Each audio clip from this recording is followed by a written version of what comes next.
Hello दोस्तों, मैं नौल कुमार नौल जी इस क्लासेज में आपका फिर से स्वागत करता हूं।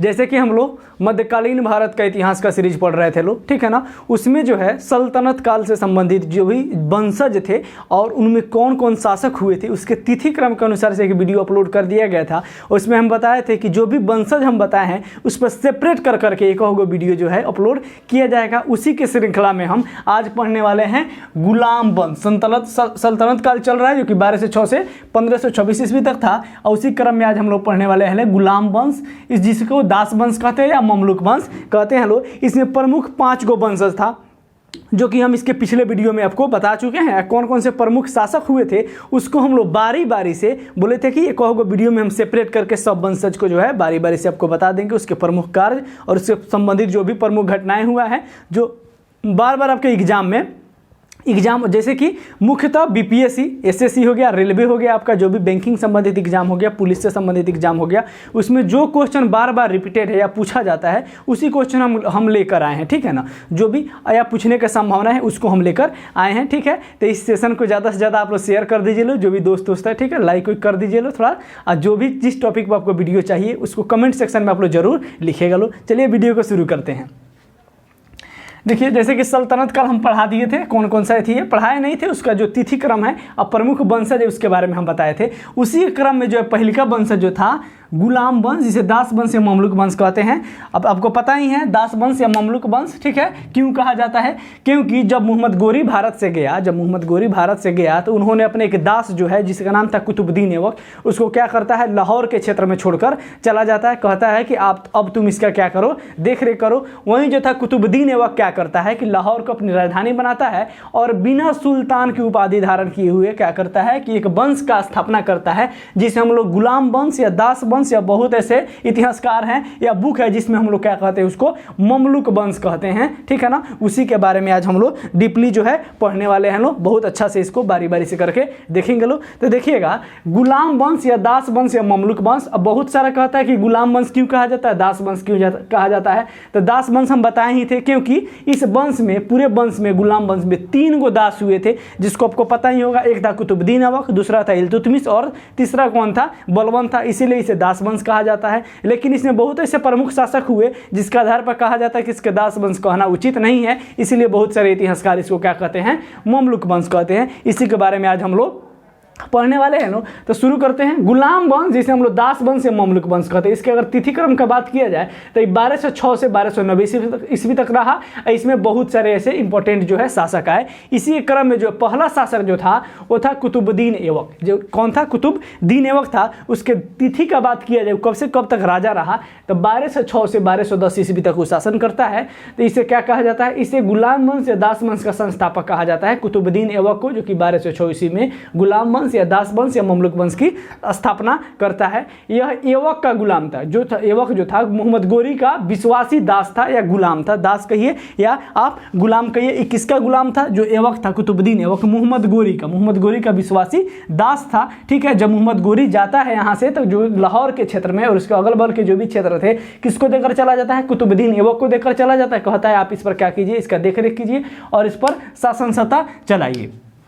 अब देखिए, उसे बचपन में किसको, कुतुबुद्दीन ऐबक को बचपन में निशापुर, बार बार क्वेश्चन पूछ देता है कि निशापुर के एक काजी ने है दास के रूप में खरीदा था। पूछता है कि कुतुबुद्दीन ऐबक को दास के रूप में किसने खरीदा था, तो निशापुर के एक काजी था, उसने ही क्या किया था, दास के रूप में खरीदा था। मध्यकालीन भारत में दासों का खरीदी बिक्री बहुत चलता था। उस समय क्या था, लीगल था, यानी कि सब लोग दास खरीदते थे और बेचते थे। दास के कहने का मतलब ही नहीं कि हमारा गुलाम, दास जितना योग्य होता था उसी के हिसाब से उसको काम दिया जाता था। अगर दास जो है युद्ध नीति में संपन्न है तो उसे युद्ध कराया जाता था, घुड़सवारी में निपुण है तो घुड़सवारी कराया जाता था। अगर जो धन संपत्ति के देखरेख में, वकालत में या सैन्य प्रणाली में जो भी है, न्याय व्यवस्था में, अगर जिस चीज में दास सक्षम था उसको उसी काम में रखा जाता था। दास का मतलब ये मत समझिए कि दास का मतलब गुलाम, उससे क्या किया जाए, उससे मजदूरी कराया जाए, उससे अपना देखभाल कराया जाए, ऐसा कोई बात नहीं था। यहाँ दास कहने का मतलब इतना है कि दास जितना योग्य था उसी हिसाब से उसको काम दिया जाता था। जैसे कि कुतुबुद्दीन ऐबक दास होकर भी क्या किया, जो है एक राजा बना, ठीक है। अब देखिए, तो उसे बचपन में निशापुर के एक काजी ने दास के रूप में खरीदा था। तो लाहौर है उसको क्या किया, कुतुबुद्दीन ऐबक ने राजधानी बनाया। अगर राजधानी की बात करें कि कुतुबुद्दीन ऐबक ने किसे राजधानी बनाया था, तो लाहौर को राजधानी बनाया था। सुल्तान की उपाधि धारण किए बिना, सुल्तान की उपाधि धारण किए बिना क्या किया, उन्होंने शासन किया। कुतुबुद्दीन ऐबक ने सुल्तान की उपाधि धारण नहीं की, उन्होंने बिना सुल्तान की उपाधि किए इसने क्या किया, शासन किया। उसके बाद कहा जाए तो लाख बख्श की उपाधि, उपाधि का बात किया जाए तो इसे लाख बख्श की उपाधि दिया गया था। लाख बख्श की उपाधि, लाख बख्श की उपाधि का मतलब होता है लाखों का दान देने वाला व्यक्ति, जो लाखों का दान देता है उसे क्या कहा जाता है, लाख बख्श। तो लोगों के द्वारा जो है इसे लाख बख्श की उपाधि दी गई थी। बार बार एग्जाम में पूछ देता है कि लाख बख्श की उपाधि, 3-4 उपाधियां दे दिए जाते हैं और कहता है मिलान कीजिए, और ऑप्शन में दिया रहता है, आपको टिक लगाना पड़ेगा। बीपीएससी में, आईएएस में, यूपीपीसीएस में इस तरह के क्वेश्चन आपको देखने को मिल जाएगा। तो लाख बख्श की उपाधि का बात करें तो किसको दिया गया था, कुतुबुद्दीन ऐबक को दिया गया था। क्यों दिया गया था, क्योंकि यह बहुत दानी प्रवृत्ति का था, यह बहुत दान पुण्य करता था, ठीक है ना। लाखों का दान देने वाला जो व्यक्ति है उसे लाख बख्श कहा जाता है।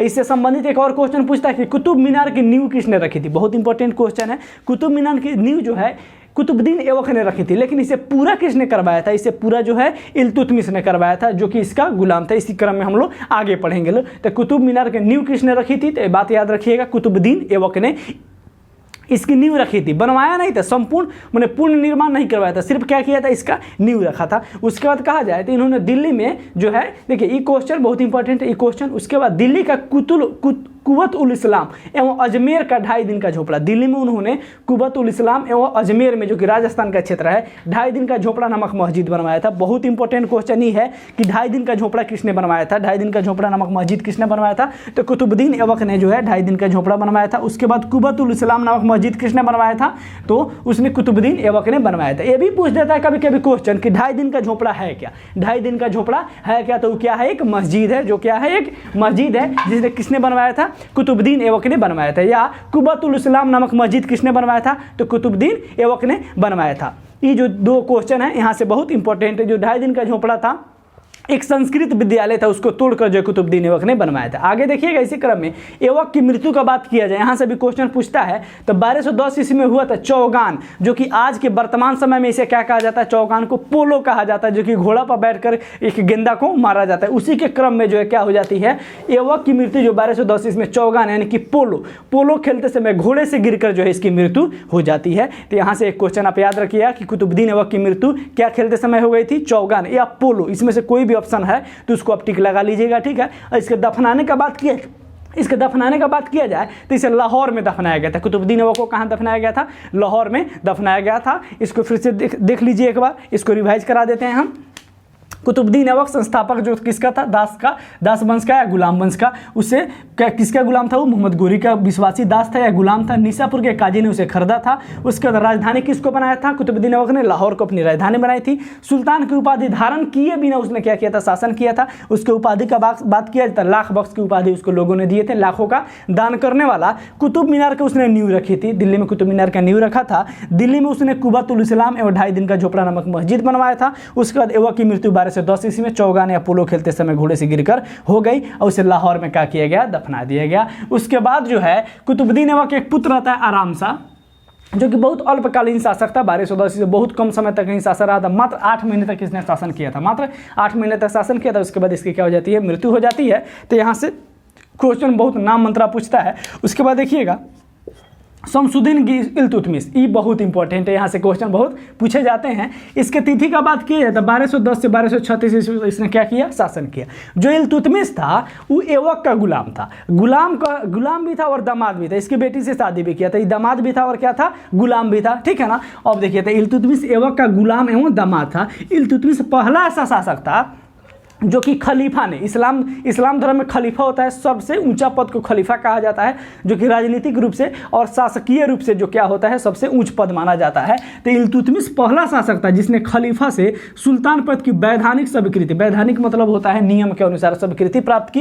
ये जो घटना है 1229 की है। तो सुल्तान की उपाधि कुतुबुद्दीन ऐबक ने ग्रहण नहीं की थी, सुल्तान की उपाधि किसने ग्रहण किया था, इल्तुतमिश ने, ठीक है ना। और लाहौर को क्या किया, लाहौर से अपने राजधानी बदल कर क्या कर दिया, दिल्ली दिल्ली कर दिया। तो इल्तुतमिश ने ही क्या किया था, लाहौर से राजधानी कहाँ लाया था, दिल्ली लाया था। ठीक है, उसके बाद देखिएगा दिल्ली सल्तनत का वास्तविक संस्थापक। देखिए अगर संस्थापक सिर्फ पूछे कि दिल्ली सल्तनत का या गुलाम वंश का या दास वंश का या ममलुक वंश का संस्थापक सिर्फ पूछे तो कुतुबुद्दीन ऐबक होगा, लेकिन यही वास्तविक संस्थापक पूछे कौन था, रियल में संस्थापक कौन था, तो यहाँ से जो है आप याद रखिएगा इल्तुतमिश था। ठीक है ना, यहाँ बच्चा बहुत कंफ्यूज होता है कि पहला शासक तो कौन था, कुतुबुद्दीन ऐबक था, लेकिन वास्तविक संस्थापक नहीं था। ठीक है ना, सुदृढ़ जो किया दिल्ली सल्तनत को, यानी कि सबसे अच्छा तरीका से उसको क्या किया, अपने शासन व्यवस्था में शामिल किया और लाहौर को दिल्ली राजधानी बनाता है। ठीक है ना, इसीलिए क्या था, दिल्ली सल्तनत का वास्तविक संस्थापक जो है कौन था, इल्तुतमिश था। इल्तुतमिश ने कुछ महत्वपूर्ण कार्य किए, इल्तुतमिश के समय जो कुछ महत्वपूर्ण कार्य किया, इल्तुतमिश ने कुछ ऐसे काम किए, उसी को हम लोग यहाँ पर देखें। जैसे कि एकता प्रणाली किसने चलाई, बार बार क्वेश्चन पूछता है एकता प्रथा या एकता प्रणाली किसने चलाई थी, तो इल्तुतमिश ने चलाई थी। 40 गुलाम सरदारों का संगठन बनाया था इसने, जो भी सरदार होते हैं उसे क्या बनाया, एक संगठन बनाया, उससे राय विचार करता था और शासन कार्य में जो है उनसे मदद लेता था। तो 40 गुलाम सरदारों का संगठन किसने बनाया था, तो इल्तुतमिश ने बनाया था। उसका नाम क्या रखा था, तुर्कान ए चिहलगानी। यहाँ से क्वेश्चन पूछ देता है कि तुर्कान ए चिहलगानी का संस्थापक कौन था, तो इल्तुतमिश था। ये कितने सरदार इसमें थे, 40 सरदार थे। ठीक है ना, के नाम से जाना जाता था। 40 गुलाम सरदारों का संगठन बनाया जो कि तुर्कान ए चिहलगानी के नाम से भी जाना जाता है। ठीक है ना, आगे देखिएगा कुतुब मीनार के नींव जो निर्माण कार्य था उसको क्या किया था, पूरा करवाया था। कुतुब मीनार का नींव किसने रखा था, कुतुबुद्दीन ऐबक ने, लेकिन पूरा कौन कराता है, इल्तुतमिश, जो कि उसका गुलाम एवं दामाद था। यहाँ से दो क्वेश्चन बनता है कि कुतुब मीनार का नींव किसने रखा था, तो कुतुबुद्दीन ऐबक आप याद रखिएगा, लेकिन इसे काम को पूरा कौन करवाया था, तो याद रखिएगा किसने करवाया था, इल्तुतमिश ने इसको पूरा करवाया था। उसके बाद सबसे पहले शुद्ध अरबी सिक्के चलवाया था, सबसे पहले अरबी सिक्के, शुद्ध अरबी सिक्का जो किसने चलवाया था, इल्तुतमिश ने। उसमें जो बात किया जाए तो उसने चांदी का टंका यानी कि जो चांदी का रुपया था उसको टंका कहा जाता था, और तांबे का जीतल उसने चलवाया था। मंगोल शासक जो था चंगेज का भारत के उत्तरी पश्चिमी सीमा पर क्या किया, आक्रमण किया था। उस समय दिल्ली का शासक कौन था, इल्तुतमिश था। अब देखिए इल्तुतमिश जो था इसको क्या करता है, इसको छेड़ता नहीं है, यानी कि इसको रुकावट नहीं करता। इसको जो पीछे करते हुए आया था मंगोल शासक चंगेज का पीछा करता है। ठीक है, और फिर क्या होता है, ये वापस चला जाता है। ये हस्तक्षेप इल्तुतमिश नहीं करता। अगर हस्तक्षेप करता तो आज जो भारत का स्थिति है कुछ और ही होता। ठीक है ना, लेकिन इल्तुतमिश जो है यहाँ कोई छेड़छाड़ नहीं करता। तो यहाँ से एक क्वेश्चन पूछता था कि मंगोल शासक चंगेज खां किसके समय भारत में आक्रमण किया था, कौन सीमा में, उत्तर पश्चिमी सीमा में। उत्तर पश्चिमी सीमा यानी कि राजस्थान, जो पंजाब हो गया, हरियाणा हो गया, जम्मू कश्मीर के क्षेत्र में। तो उस समय शासक कौन था दिल्ली का, तो उस समय शासक कौन था, इल्तुतमिश था। यहाँ से क्वेश्चन पूछता है। इसी क्रम में हम आगे बढ़ेंगे तो इल्तुतमिश का पुत्र था जिसका नाम था रुकनुद्दीन फिरोज, जो कि गद्दी पर बैठता है, लेकिन वो क्या था, एक अयोग्य शासक था। लेकिन जो इल्तुतमिश था अपने जीवन काल में ही रजिया सुल्तान, जो कि उनकी बेटी थी, रजिया सुल्तान को क्या करता है, रजिया सुल्तान को अपना उत्तराधिकारी घोषित करता है। ठीक है, लेकिन वहाँ के जो सरदार थे उनका कहना था कि एक लड़की होकर कैसे शासन करेगी, इसीलिए उसके बेटे को जो है, जिसका नाम था रुकनुद्दीन फिरोज, उसको गद्दी पर बैठा दिया जाता है। लेकिन वो क्या है, एक अयोग्य शासक है। ठीक है, इसीलिए इसको लोग हटाकर, ठीक है, और रजिया सुल्तान को गद्दी पर बैठा देता है। अगले स्लाइड में हम लोग रजिया सुल्तान से संबंधित सब बात देखते हैं लोग। चलिए बाबा, रजिया सुल्तान को हम लोग देखते हैं लोग, जो कि इल्तुतमिश ने क्या बनाया था, अपना उत्तराधिकारी बनाया था। ठीक है, उसका बेटा जो था अयोग्य निकला। ठीक है ना, सरदारों ने क्या किया, सरदारों ने उसके बेटे को सुल्तान बनाया, लेकिन वो क्या था, अयोग्य था, ज़्यादा दिन तक शासन नहीं कर पाया। और वहाँ के आम जनता ने क्या किया, रजिया सुल्तान को, जो कि इल्तुतमिश की बेटी थी, क्या किया, उसको जो है सुल्तान बना दिया। तो रजिया सुल्तान का शासनकाल देखा जाए तो 1236 से लेकर 1240 ईस्वी तक था। ठीक है ना, तो भारत में पहली बार हुआ मध्यकालीन भारत में कि एक महिला शासिका बनती है। क्या बनती है, एक महिला शासिका बनती है। यहाँ से क्वेश्चन बार बार पूछता है कि प्रथम महिला शासिका कौन थी, प्रथम महिला शासिका कौन थी, तो कौन थी, रजिया सुल्तान थी। कौन थी, रजिया सुल्तान थी। रजिया ने अल्तुनिया, जो कि भटिंडा का सूबेदार था, क्या किया, उससे विवाह किया था। रजिया ने किससे विवाह किया था, अल्तुनिया से, जो कि भटिंडा का सूबेदार था, उससे विवाह किया। और ये क्या करती थी कि मर्दों की तरह चोंगा पहनकर, हाथ में तलवार लिए, बिना मुंह बांधे जो है दरबार में जाती थी, जिससे क्या लगता था, मर्दों को बहुत बुरा लगता था कि मर्द के होते हुए भी क्या कर रही है, एक लड़की शासन कर रही है। इसको इन लोगों से देखा नहीं जाता था, विशेषकर उसके जो सगे संबंधी थे और जो सरदार थे उस सबसे देखा नहीं जाता था, और जो भी उसमें महल में उत्तराधिकार जो भी अधिकारी थे या जो भी उसमें सैन्य अधिकारी थे उससे हमेशा खटपट बना रहता था, और इसके फेवर में कोई नहीं रहता था, रजिया सुल्तान के फेवर में कोई नहीं रहता था, सबको इसका दुश्मन बनते चला गया, ठीक है ना। इसी क्रम में रजिया ने अल्तुनिया का सुल्तान जो था, अल्तुनिया का सूबेदार था, उससे विवाह कर लेती है।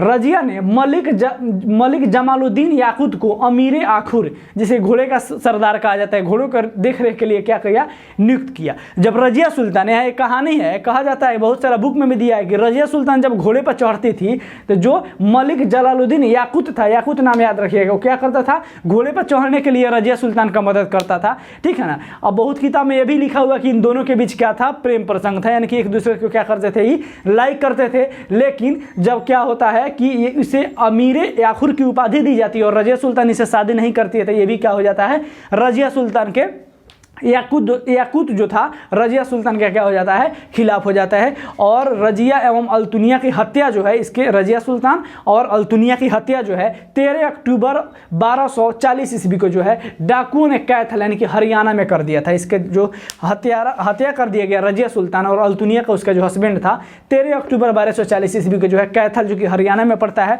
वहाँ पर इसकी मृत्यु कर दी जाती है और रजिया सुल्तान का जो शासनकाल है क्या हो जाता है, समाप्त हो जाता है। रजिया सुल्तान से जो इंपॉर्टेंट क्वेश्चन पूछता है कि भारत के प्रथम मुस्लिम शासिका कौन थी, रजिया सुल्तान थी। किसके उत्तराधिकारी थी, तो इल्तुतमिश ने इसको उत्तराधिकारी बनाया था। किससे शादी की थी, तो अल्तुनिया से, जो कि भटिंडा का सूबेदार था, और उसने अमीर आखुर की उपाधि किसको दिया था, तो याकूत को दिया था, ठीक है। यह बात याद रखिएगा। मृत्यु कहाँ हुई थी, तो कैथल हरियाणा में हुआ था, ठीक है। आगे देखिएगा, इसी क्रम में कुछ कमजोर शासक आते हैं जो कि ज़्यादा दिन तक शासक नहीं बन पाते और इनसे जो है बहुत कम प्रश्न पूछे जाते हैं, नहीं के बराबर प्रश्न पूछे जाते हैं। तो सिर्फ आप इसके शासनकाल को यानी कि एक लाइन से, एक क्रम से याद रखिए, क्योंकि क्रम से सजाने के लिए एग्जाम में बार बार पूछ देता था। जिस क्रम में हम पढ़ा रहे हैं उस क्रम को आप जरूर याद रखिए कि किसके बाद कौन शासक बना। ये बहुत इंपॉर्टेंट है बीपीएससी के लिए, ठीक है ना, या कोई भी पीसीएस एग्जाम के लिए। आजकल ऐसा ही क्वेश्चन जो है बहुत ज्यादा पूछे जाते हैं। 4 ऑप्शन दे दिया जाएगा, कहेगा इसको जो है बढ़ते क्रम या घटते क्रम में इसको क्या कीजिए, आप सजाइए। इसके बाद जो बनता है बहराम सा शासक बनता है, जो कि 1240 से 1242 ईस्वी तक रहता है। उसके बाद शासक बनता है अलाउद्दीन मसूद शाह, जो कि 1242 से 1246 ईस्वी तक योग्य शासक नहीं थे, ठीक है ना। इससे संबंधित कुछ महत्वपूर्ण तथ्य पढ़ने को नहीं मिलता है। उसके बाद बनता है नासरुद्दीन महमूद, ठीक है ना, जो कि 1246 से 1266 ईस्वी तक शासन था, ठीक है। उसके बाद बनता है बलवन, क्या बनता है, बलवन। ये इंपॉर्टेंट है, यहाँ से क्वेश्चन बहुत पूछे जाते हैं। बलवन का शासनकाल का बात किया जाए तो 1266 से लेके 1287 ईस्वी तक क्या रहता है, शासन रहता है। इल्तुतमिश का गुलाम था, इल्तुतमिश का गुलाम था। किसका गुलाम था, इल्तुतमिश का गुलाम था। अब बलवन का पूरा नाम पूछ देता है, तो बलवन का पूरा नाम क्या था, गयासुद्दीन बलवन। बलवन का पूरा नाम क्या था, गयासुद्दीन बलवन। अब देखिए इस यहाँ पर भी एक कहानी है। जो गयासुद्दीन बलवन था, गयासुद्दीन बलवन जो अपनी बेटी की जो शादी है, बेटी का विवाह जो क्या कर देता है, सुल्तान जो है नसरुद्दीन महमूद से कर देता है, नसरुद्दीन महमूद से कर देता है और इसी को मार देता है। यानी कि अपने दामाद को मार कहीं क्या करता है, अपनी बेटी को विधवा कर देता है और खुद शासक बन जाता है। बलवन जो था क्या करता है कि नसरुद्दीन महमूद से अपनी बेटी का शादी कर देता है और नसरुद्दीन महमूद को ही मारकर बलवन क्या बन जाता है, यहाँ का शासक बन जाता है, ठीक है। तो यहाँ से क्वेश्चन बार बार पूछता है। तो यहाँ देखिएगा 1249 ईस्वी में बलवन ने अपनी पुत्री का विवाह जो किससे कर देता है, सुल्तान नसरुद्दीन महमूद से, जो कि बहुत कमजोर शासक था। यहाँ से क्वेश्चन पूछता है, टोपी सिलकर अपना जीवन यापन करता था, इतना कमजोर शासक था। मैंने खुद से टोपी सिलता था, बाजार में बेचता था, कहने के लिए सुल्तान था, लेकिन एकदम मंदबुद्धि था। टोपी सिलकर अपना जीवन यापन करता था। उससे अपने बेटी का क्या करता है, शादी कर देता है और अपने दामाद को ही मारकर बलवन क्या बन जाता है, वहाँ का राजा बन जाता है। अब देखिए जो नसरुद्दीन था, नसरुद्दीन उसने नसरुद्दीन महमूद उल्लू खां की उपाधि दिया था, किसको, बलवन को। याद रखिएगा उल्लू खां की उपाधि किसको दिया था, बलवन को। यहाँ से बार बार क्वेश्चन पूछता है कि उल्लू खां की उपाधि कौन धारण किया हुआ था, ठीक है, तो वो कौन था, बलवन था। उसके बाद देखिएगा नसरुद्दीन जो था, नसरुद्दीन महमूद, वो टोपी सिलकर अपना जीवन यापन करता था, बहुत कमजोर शासक था, टोपी सिलकर। यहाँ से एक क्वेश्चन पूछता है कि दिल्ली सल्तनत का कौन ऐसा सुल्तान था जो टोपी सिलकर अपना जीवन यापन करता था, उसका नाम क्या था, नसरुद्दीन महमूद, ठीक है ना। बलवन ने रक्त एवं लौह की नीति को अपनाया था। रक्त एवं लौह की नीति बार बार एग्जाम में पूछता है कि रक्त और लौह की नीति को किसने अपनाया था, बलवन। नहीं समझिए अब रक्त और लौह की नीति होती क्या है। रक्त और लौ की नीति ये कहने का मतलब है कठोर शासक। कठोर शासक मतलब कि जो भी काम किया जाएगा राजा के हित को, यानी कि राज्य के हित में रहकर किया जाएगा, उससे जनता के इमोशन या जनता का कोई परवाह नहीं होगा, वही काम किया जाएगा, वही निर्णय लिया जाएगा जो राजा को सुरक्षित रखे या राजा के राज्य को सुरक्षित रखे, उससे इसमें कोई समझौता नहीं किया जाएगा। इसमें जनता का इमोशन या जनता का कोई भी काम पर ज़्यादा ध्यान नहीं दिया जाएगा। इसमें राजा ही क्या होगा, सर्वोपरि होगा। तो इसे ही कहा जाता है रक्त एवं लौ की नीति, ठीक है ना। उसके बाद बलवान ने देवत्व का सिद्धांत धारण किया, देवत्व का सिद्धांत को माना और स्वयं को जिल्ले अल्लाह या ईश्वर का प्रतिनिधि जिसे कहा जाता है, उसने कहा कि मैं ईश्वर का प्रतिनिधि हूँ, मुझे भगवान ने भेजा यहाँ पर शासन करने के लिए, इसीलिए आप मुझे क्या मानिए, सर्वोपरि मानिए। मैं क्या हूँ, सर्वोपरि हूँ। मैं क्या हूँ, सर्वोपरि हूँ। तो इसमें पूछता है कि किसने देवत्व के सिद्धांत को धारण किया था या माना था, या जिल्ले अल्लाह का उपाधि किसने धारण किया था, या किसने खुद को जिल्ले इलाह कहा था, ईश्वर का प्रतिनिधि कहा था, तो कौन था, बलवान था। यहाँ से क्वेश्चन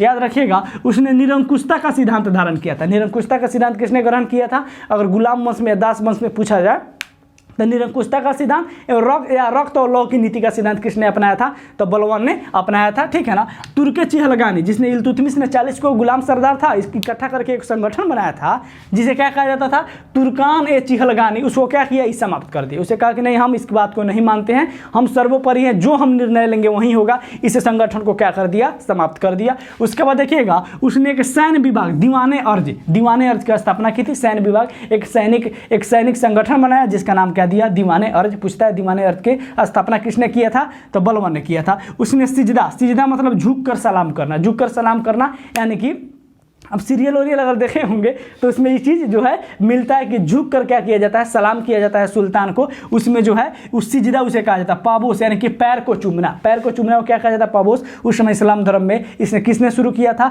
तो सिजदा और पाबोस को किसने शुरू किया था, तो बलवान ने शुरू किया था। फारसी त्यौहार जिसे नवरोज कहा जाता है, उसको मनाना ही शुरू किया था किसने, बलवान ने। फारसी त्यौहार नवरोज को मनाना किसने शुरू किया, यानी कि इसको कहा कि हर साल मनाना है, किसने कहा था, बलवान ने किया था। उसके बाद जो है बलवान ने मंगोलों से आक्रमण को दिल्ली को बचाया था। मंगोल जो आक्रमण करते थे इल्तुतमिश के समय, मंगोल जो चंगेज खाया था, जिसमें इल्तुतमिश ने इंटरफेयर नहीं किया था, कोई टोक टाक नहीं किया था, ठीक है ना। लेकिन जब आक्रमणकारी बढ़ते हैं मंगोल से, तो बलवान ने क्या किया था, दिल्ली को सुरक्षा किया था उससे। उसके बाद देखिए यहाँ से क्वेश्चन पूछता है कि अमीर खुसरो और अमीर हसन किसके दरबार में थे, तो बलवान के दरबार में थे। यहाँ से क्वेश्चन बहुत पूछा जाता है कि अमीर खुसरो, ठीक है ना, किसके दरबार में था, तो बलवान के दरबार में था। बलवान के दरबार में अमीर खुसरो और अमीर हसन जो थे बलवान के ही दरबार में रहते थे। उसके बाद जो है दो कमजोर शासक होते हैं बलवान के बाद, जो बुझिए तो दास वंश या ममलुक वंश की समाप्ति की ओर अग्रसर हो जाता है, यानी कि इसका पतन जो है पतन की ओर बढ़ने लगता है। उसके बाद दो कमजोर शासक होते हैं,